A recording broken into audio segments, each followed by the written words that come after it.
Olá, meus amigos, sejam bem-vindos a mais um podcast da Pronutri Oncologia. Eu sou Virgínia Moreira, sou médica oncologista e atual coordenadora da pesquisa clínica. Para quem não assistiu o episódio passado, fica a dica, ficou muito legal.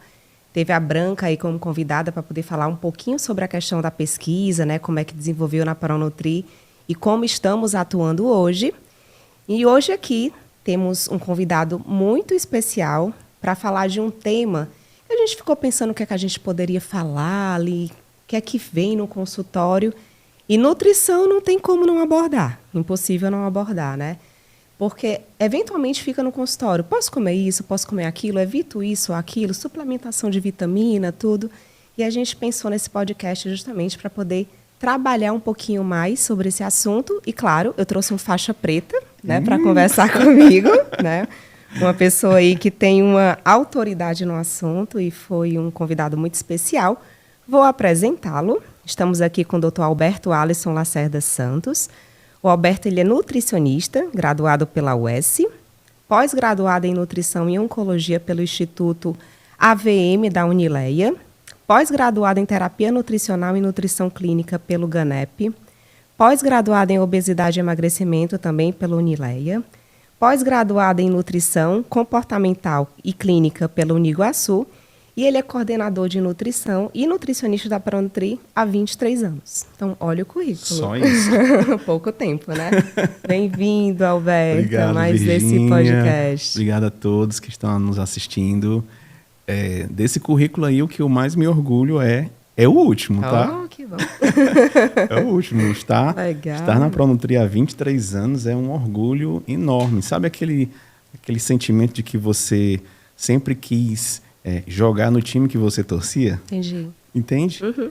Entendo bem isso aí. Entende bem, Acho que eu passo pela mesma Acho coisa. que é a mesma coisa, né? Menos tempo ainda, Menos mas tempo, eu acho mas que é ainda só questão de tempo. Vai chegar lá. É.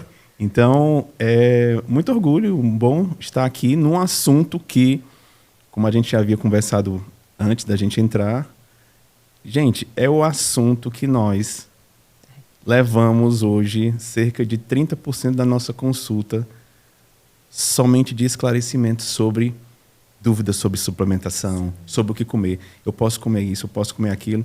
Mas é claro que a gente entende que toda essa conjunção vem muito da multiplicação de informação, principalmente pelas redes sociais, né? E a gente tem que fazer o nosso papel, porque eu sempre gosto de dizer que o nutricionista, o médico, o profissional da saúde, antes de tudo, ele é um educador. É verdade.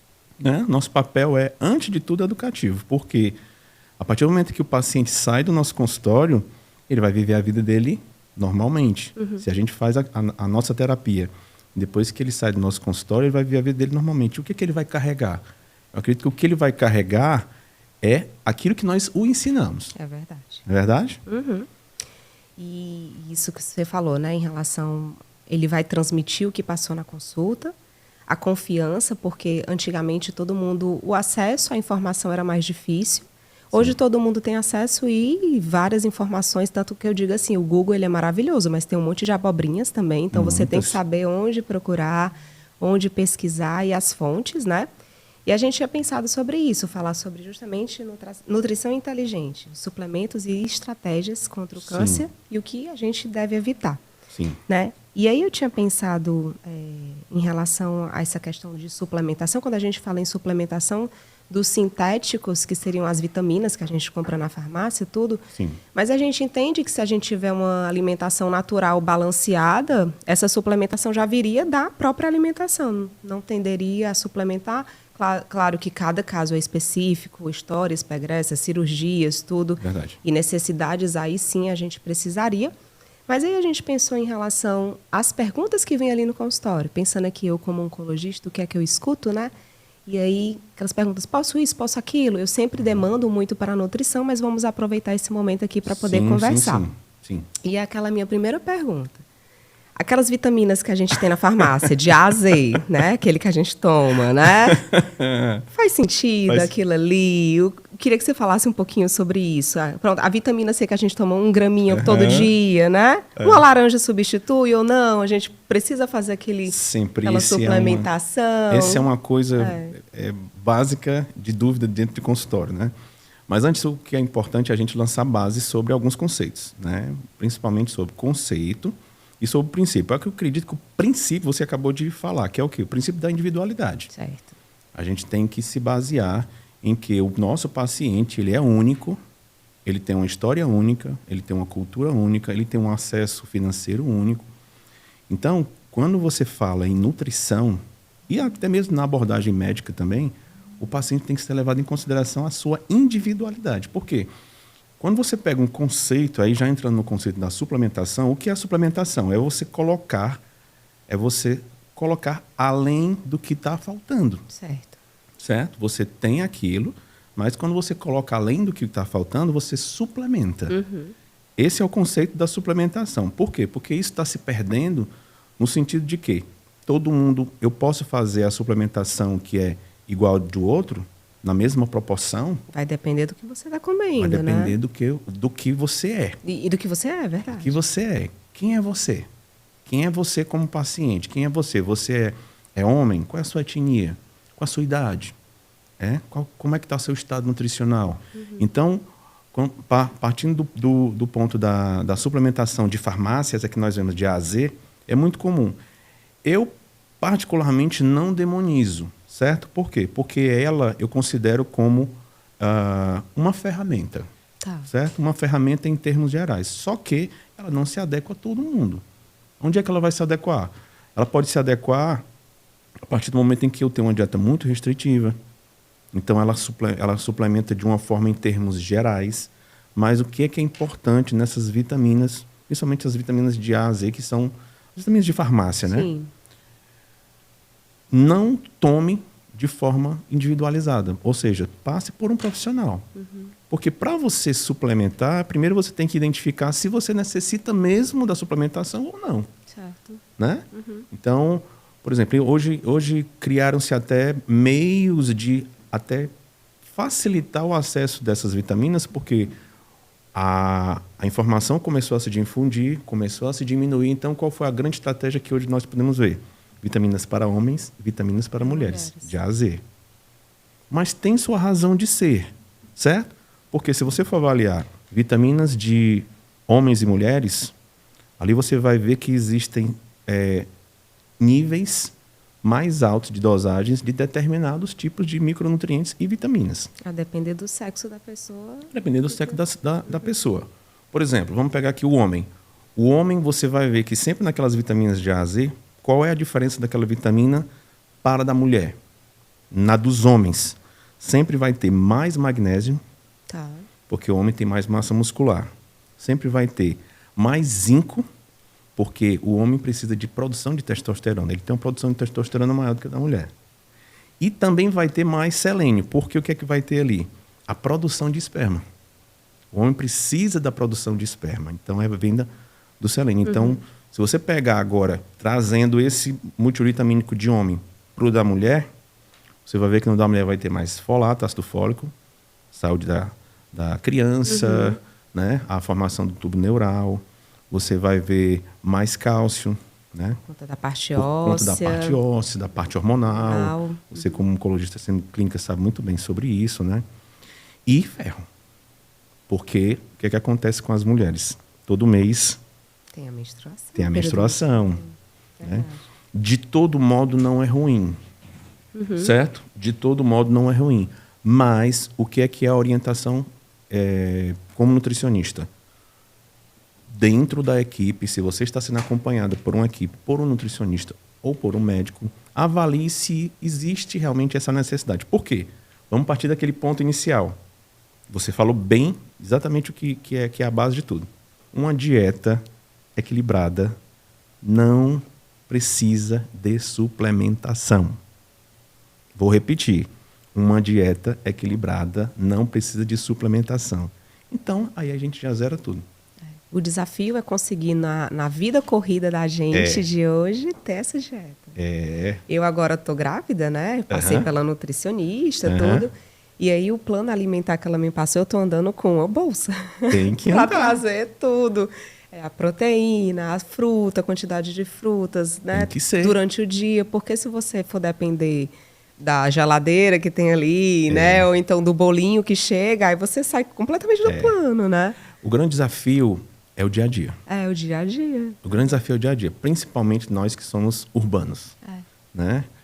Por quê? Porque é compreensível. Isso quando a gente está no consultório, quando a gente conversa com o paciente, a gente se coloca na posição dele porque nós estamos também na mesma condição. Né? A condição de quê? Você trabalha o dia todo, você tem rotina diária que muitas vezes dificulta o acesso ao alimento. Por que a quantidade de ultraprocessados? Mais fácil. É muito conveniente. Tira da bolsa aqui, abre. Ele é muito pacote. conveniente. E o que é que isso está levando? A grande epidemia da obesidade, que leva às doenças crônicas não transmissíveis, que nós conhecemos. Câncer, diabetes, hipertensão, que é o mal do século, de verdade. Agora, isso se baseia em quê? Na conveniência. Agora, quando você começa e adota essa dieta e consegue encaixar isso dentro da tua rotina diária, aí é fantástico. Aí é fantástico. Porque aí você consegue equilibrar todas as partes, né? Então, digamos, se você tem essa dieta e você consegue seguir pelo menos 80% dessa dieta, não há necessidade de suplementação. A não ser que, aí a gente pode abordar um pouco mais. As particularidades. São as particularidades. Doenças, você tem que pensar na suplementação. A própria gravidez. A própria gravidez. Precisa. Né? A própria idade. Em que estado, em que momento você está? Você está acima de 50 anos? Você é um homem acima de 70 anos? Então, cirurgias. Se está programando fazer ou não. Então, existem condições que são específicas para a suplementação. Claro que na nutrição normal, você pode indicar, dependendo daquilo que você avalia com exames. Mas, em termos gerais, a alimentação básica saudável, tá, gente? Saudável, ela supre todas as suas necessidades. Você falou essa questão dos ultraprocessados. Pela dificuldade de seguir esse plano com os alimentos mais naturais, a gente acaba, né, tendo mão dos pacotinhos, né?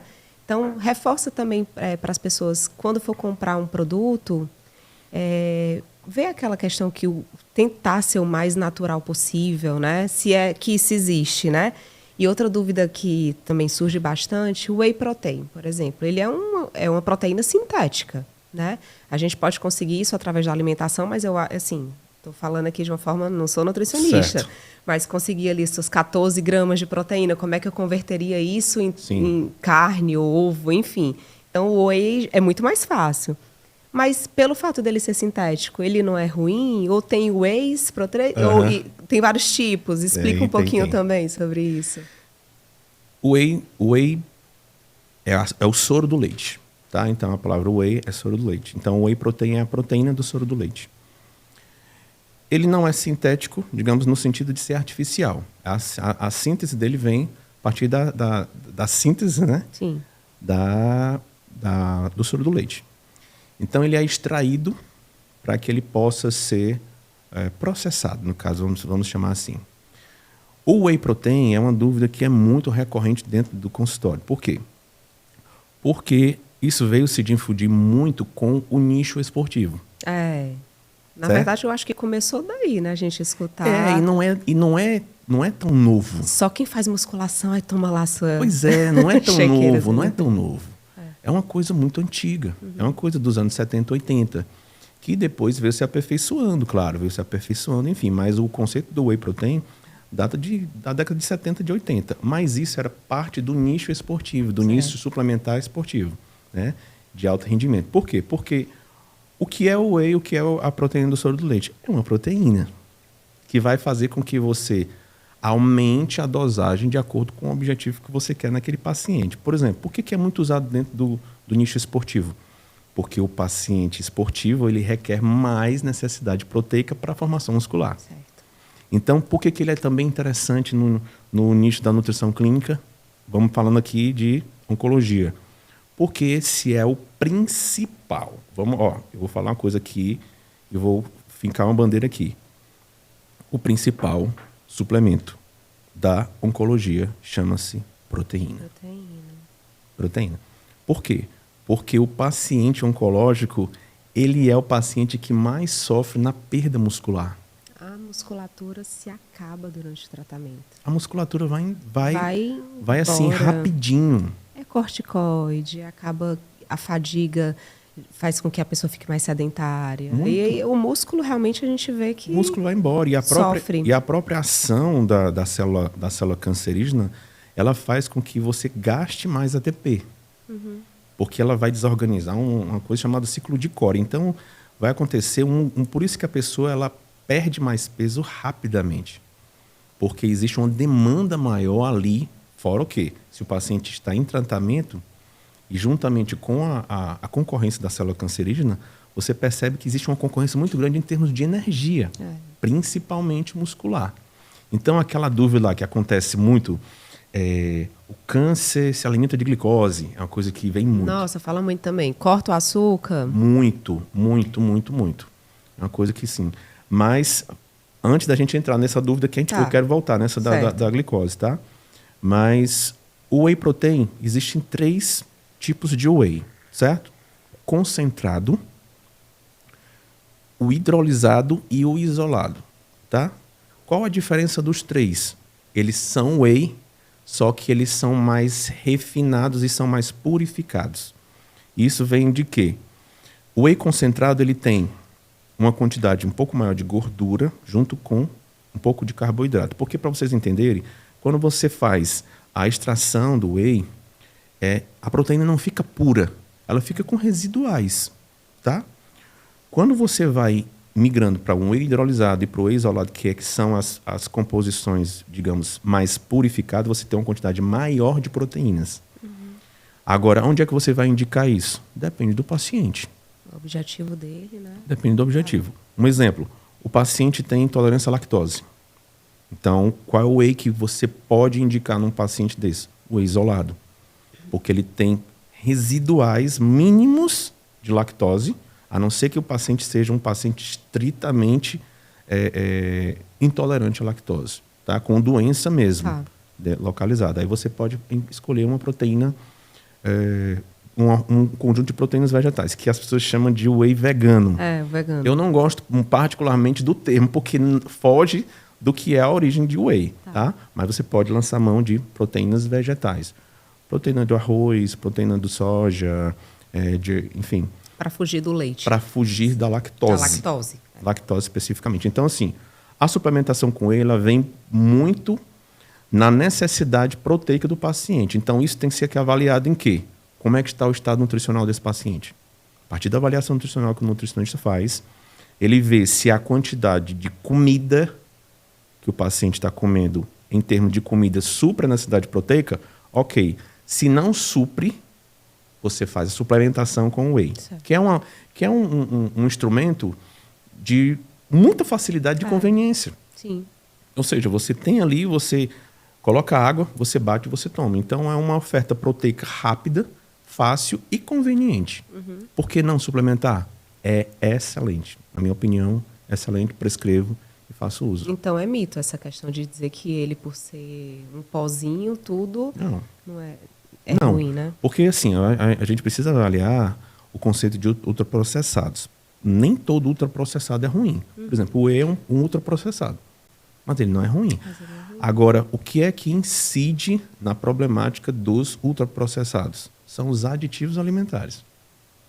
Que aí entra uma outra questão, que posteriormente a gente pode abordar. A gente está falando aqui num ambiente oncológico, e isso vem muito a calhar na questão do conceito do antioxidante.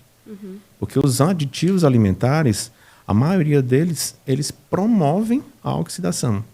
Então, eles pioram o ambiente, pioram a microbiota intestinal, pioram tudo isso. Agora, se você faz um whey que é uma composição limpa, porque existem também, gente, vocês têm que entender que existem tipos de apresentação. Então, é importante você conversar com o seu nutricionista para que ele escolha uma apresentação, entre aspas, mais limpa.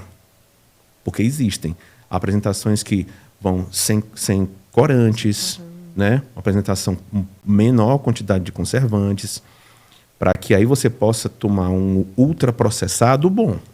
Saudável. Né? Saudável, né? E o conceito de saudável vem também, é bom explicar isso que eu explico sempre no consultório. O que é saudável? Saudável é o que nutre. Quando você diz assim, uma dieta não saudável é uma dieta que não nutre. Isso é muito importante a gente deixar bem claro. Eu deixo bem claro para os pacientes a respeito disso daí. Quer voltar na glicose? Volta. Interessante. Quer voltar? Porque, falando também na questão do consultório, mas eu acho que isso abrange para a população em geral, né? Em geral. Que sempre faz o link entre consumo, principalmente do açúcar, né? Mas o açúcar é uma fonte ali que vai gerar energia, que outras coisas parecidas também vão fazer isso, né? Mas, especificamente o açúcar, que ele vai fazer com que alimente a célula cancerígena. Né? Então, uma das coisas que chegam assim, eu estou com câncer, eu queria tanto comer um pedacinho de bolo, mas eu não posso porque tem o açúcar, e agora eu cortei tudo. E o que a gente fala que, pelo menos a questão da reeducação alimentar é o primeiro passo, não adianta cortar, porque ninguém aguenta cortar e não vai conseguir manter isso por muito tempo. Claro. Mas reestruturar, né, para que isso, ao longo do tempo, seja algo que você realmente não queira mais. Então, aborda um pouquinho sobre isso. Esse é o maior mito da oncologia. É o mito, exatamente. Vamos logo desfazer logo o mito. Primeiro, o pessoal que está assistindo a gente, e a gente que está no meio da oncologia, a gente tem que entender.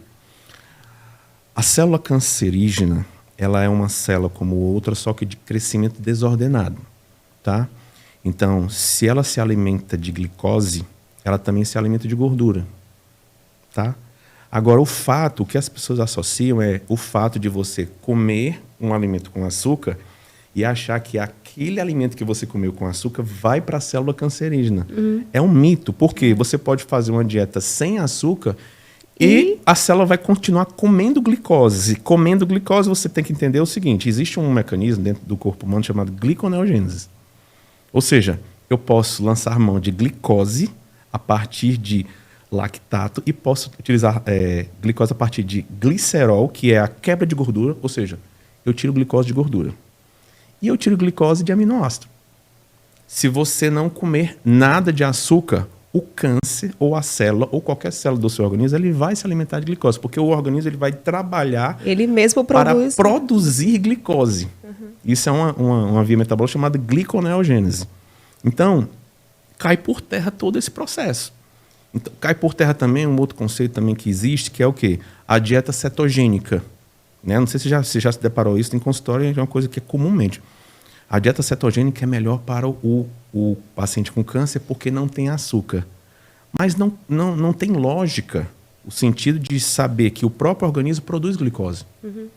Claro que tem outros tipos de cânceres que se alimentam de gordura, mas em termos gerais é maior. Agora, qual é a diferença da célula cancerígena para a célula normal? Ela se alimenta de mais glicose, porque ela aumenta a função glicolítica da célula cancerígena, ela é 10 a 15 vezes maior do que uma célula normal, porque ela está desordenada. O crescimento dela está mais rápido do que as outras células. Então, ela vai fazer com que essa via metabólica, ciclo de Cori, gliconeogênese, tudo mobilize gordura para poder ela se alimentar. Tá? Mas, ao mesmo tempo, existem, por exemplo, órgãos vitais que se alimentam de açúcar, de glicose, como, por exemplo, o nosso cérebro. Sim. Se não tiver cérebro, ele vai para os corpos cetônicos. Tá? Então, assim, para a gente explicar em termos gerais, é um mito que se você come açúcar, o câncer vai comer mais açúcar. Não. Ele já faz isso automaticamente, se ele não for quebrado ou barrado por um tratamento. Tá? Então, qual é o tratamento? O tratamento, no caso, principalmente o quimioterápico enfim, é diminuir ou parar o crescimento da célula para que ela não se espalhe, concorda? Então, nesse sentido, o quê? Coma normalmente. Coma normalmente. A dieta em si, o processo de alimentação de açúcar em si, ele não vai aumentar nem diminuir a ação da célula. O que importa é a problemática está na própria célula cancerígena e não na alimentação. Pode falar. Pode falar. Em relação a essa questão da parte alimentar, que muitos querem restringir, né, como você vê ali no consultório, a gente também presencia, mas, na verdade, o equilíbrio é tudo. Porque se você parar para pensar, vamos dizer, eu não estou fazendo nenhum tratamento, mas comer doce todo dia é legal? Não, porque gera uma série de outras repercussões não relacionadas a problema oncológico, né? Vai ter a sobrecarga glicêmica, o processo inflamatório, tudo, mas isso não quer dizer que pelo fato de você tá comendo ali o doce, porque eu comi um doce aqui, essa daqui vai produzir a piora do meu câncer. Então, E tem uma situação a respeito de açúcar que é muito importante a gente tratar, que é o quê? A gente tem em conceito, tá? Em termos gerais, em população, a gente tem em conceito que açúcar é apenas o açúcar de mesa. Tá? Mas o seu organismo, ele não enxerga, por exemplo, aquele açúcar ali como açúcar, ele vai enxergar como glicose.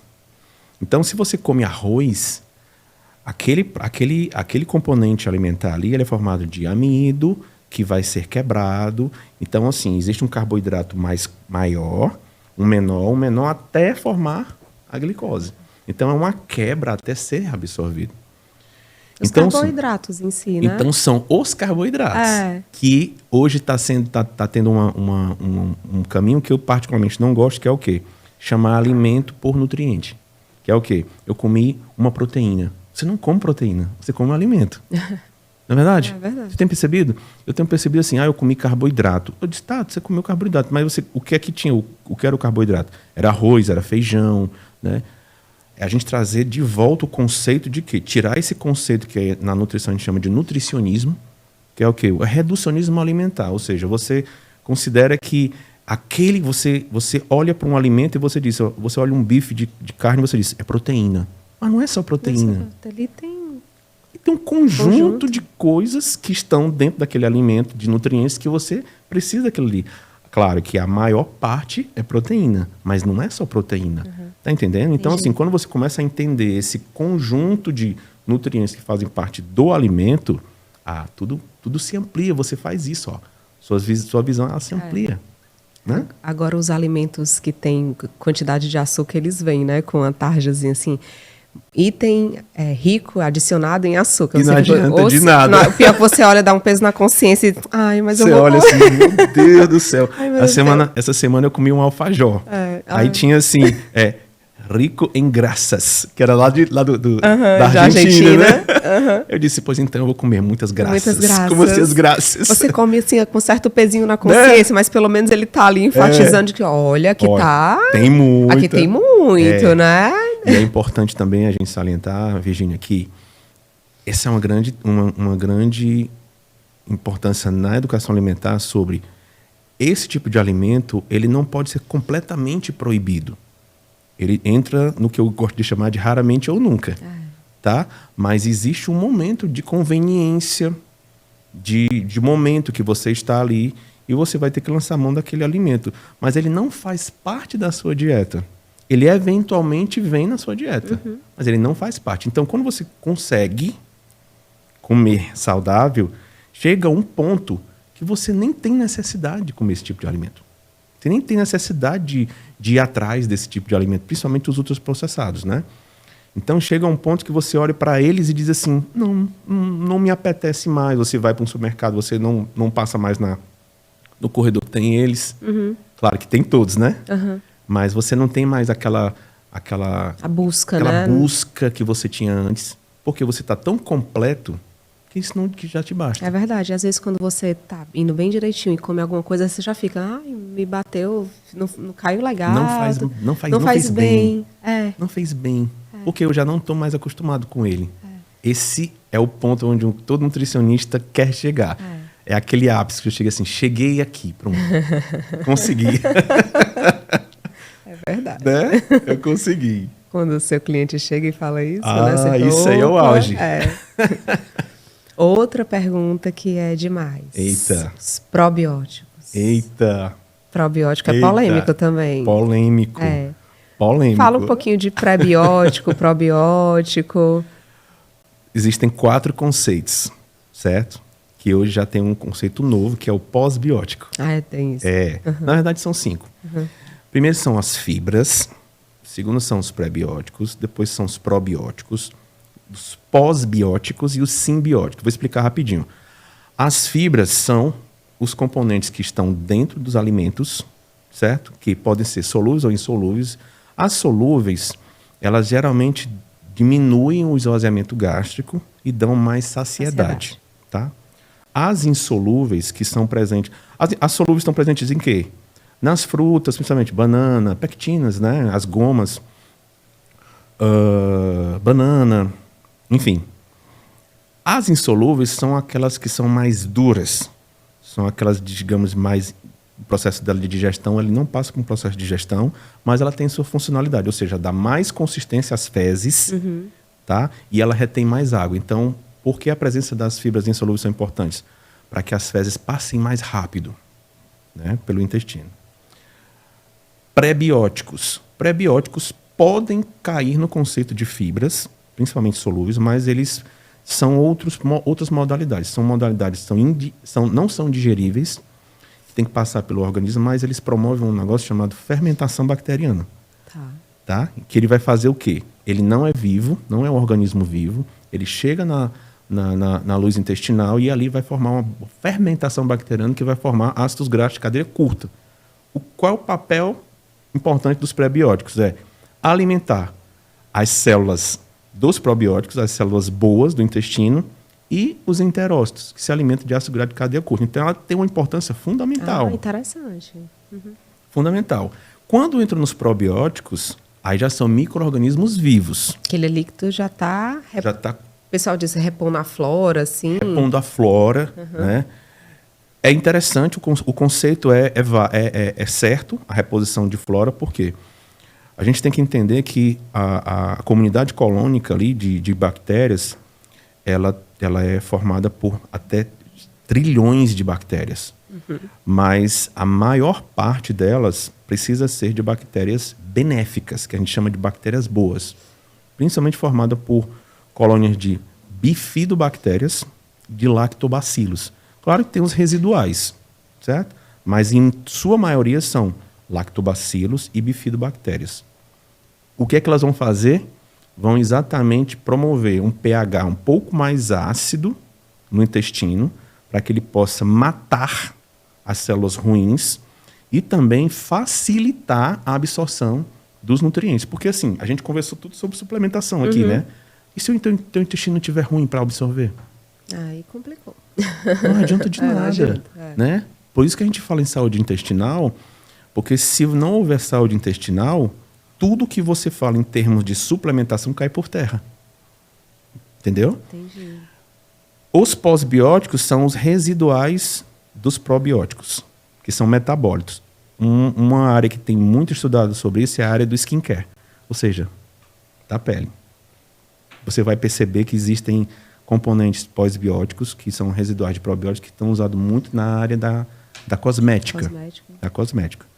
E os simbióticos é a junção melhor de todas, que é o quê? É a junção de probióticos com prebióticos.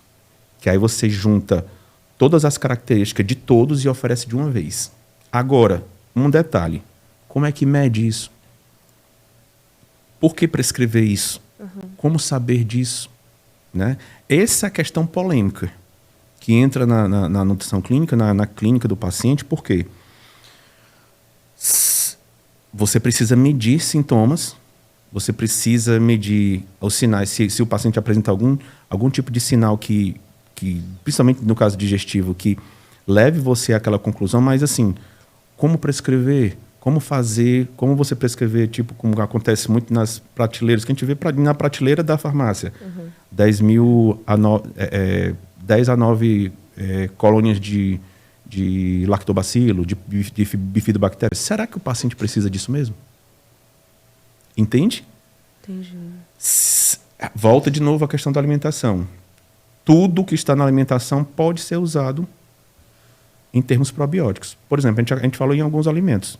Então, se você tiver uma alimentação adequada, você já tem uma oferta suficiente de prebióticos, probióticos e de fibras. Tá? Por quê? Porque isso não, você vai observar que o paciente evacua normal, ele tem rotina de evacuação, ele não tem formação de gases, ele não tem diarreia, né? Tudo isso tem que se levar em consideração como sinais de boa saúde intestinal. Agora, no paciente oncológico, vamos entrar na polêmica, né? Usa no paciente oncológico ou não usa? Todas as recomendações não existem, assim, contraindicações, a não ser na neutropenia. Porque já existem relatos de pacientes sépticos por bifidobactérias, por presença de componentes dos probióticos na corrente sanguínea. Então, assim, na neutropenia, você tem que cancelar. Agora, em termos gerais, você tem que avaliar a clínica do paciente. E pela clínica, tu avalia o que ele está precisando, né? A clínica do paciente. Agora, na neutropenia, ele é completamente contraindicado, ainda que ele esteja fazendo neolastin, filgrastim, que é uma coisa muito, muito comum na questão de você ampliar, né? Isso a gente vê muito, por exemplo, o paciente que está tendo muita diarreia durante o tratamento, porque é um efeito colateral já esperado, e eventualmente começa algum floratil, enterojormina, uma coisa, porque está com muita diarreia, quando você pega o exame de sangue, está com a neutropenia também pelo tratamento. E aí, tanto que quando eu vejo alguns receituários deixando já essas medicações prescritas em caso de diarreia, você já fica olhando assim, porque tem esse risco, né, de Muito. Complicação associado, né? Muito risco. Outros estudos também falam sobre o uso, por exemplo, de antibióticos durante um tratamento de imunoterapia, que vai mexer na tua flora intestinal e Exatamente. aí, consequentemente, pode mudar a eficácia do tratamento, né?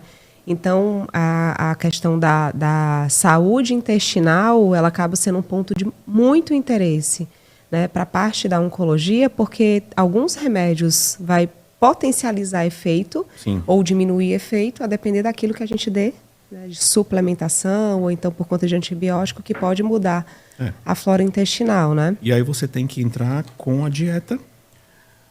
Dependendo da clínica do paciente, você avaliar uma dieta em termos de consistência. Ou seja, eu posso nem estar oferecendo probióticos ali, mas eu posso oferecer uma alimentação com probióticos ou com prebióticos naturais. Sim. Que ajudem na terapêutica daquele paciente. Perfeito. Olha aí, entendido. Entendeu? Eu queria passar a tarde toda conversando com ele. Porque esse assunto realmente é muito interessante. Mas aí fica a dica para que a gente já marque um segundo momento, tem né? Tem muitos assuntos, tá? Mas eu vou fechar só com mais uma. Vamos. O tal dos reimosos. Pode ou não pode durante o tratamento, uma cirurgia, alguma coisa? Camarão. A gente mora numa cidade que é farta do caranguejo, camarão, tudo. Escuto demais também. Posso comer meu camarão? Demais. Caranguejo. Caranguejo. Carne de caranguejo. Vai de cada um. Por quê? Porque são boas ofertas proteicas e ofertas de minerais. Agora, não são alimentos do dia a dia. Não são alimentos do dia a dia. Você não come camarão todo dia. Se tiver alguém me assistindo aí que está comendo camarão todo dia... Você tá bem, mas hein? tá muito bem, viu? Mas é o seguinte, é eventual. Frutos do mar é alimentação eventual. Então, se você tiver em um momento social ou então um momento em família... Porque não é um alimento do dia a dia. Você não tem camarão todo dia, você não tem lagosta todo dia, você não tem carne de caranguejo todo dia. Mas se for eventual e se você não tem intolerância ou alergia principalmente, porque existem as três condições que a gente avalia na clínica nutricional. É a aversão, a intolerância e a alergia. A alergia é que existe uma resposta imunológica para aquele tipo de alimento. Então, tem pessoas que têm resposta imunológica para os frutos do mar. Porque eles já são mais alergênicos. Certo? Agora, se você não tem histórico disso, tudo bem. Se você é intolerante, ou seja, se você já come, mas existe já uma certa intolerância a respeito daquele alimento, você já tem que evitar também. Isso tem que ser avaliado na anamnese nutricional, tá bom? Agora, se existe aversão, aí pronto, aversão é aversão. Aversão é aversão. E eu falo também da questão do preparo, né? Não é todos os locais que a gente pode confiar em comer um caranguejo, né? Sim. Então... E também eu não recomendo nos pacientes neutropênicos. Também. Tá certo? Eu não recomendo nos pacientes neutropênicos. Porque geralmente o cozimento dos frutos do mar, ele é menor, certo? E ele pode ser que comprometa. Seja uma fonte de infecção. Eu reforço isso também. Olha, é uma exposição que você está tendo, né? Eu não tenho alergia.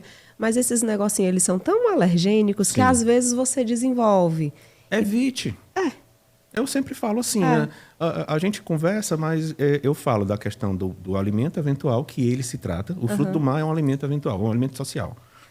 Agora, se você puder evitar, evite. Principalmente se você está em tratamento, se você está com algum cirurgia efeito, marcada. Cirurgia marcada. Pós-operatório recente. Por que você não deixa para você quando estiver bem, estiver melhor? Pode ser, mas no momento evite. A recomendação que eu faço é essa. Estamos alinhados, então. Penso dessa né? forma. Pensa? Que bom. Pois, Alberto, queria muito agradecer. Mas aí fica a dica pra gente poder marcar um segundo momento, né? Tem uma pauta gigantesca aí pra gente tratar. Aproveitando, para quem não curtiu os passados ou esse agora, aproveita, vai lá, curte, porque né, vai deixando a gente mais motivado para fazer os próximos.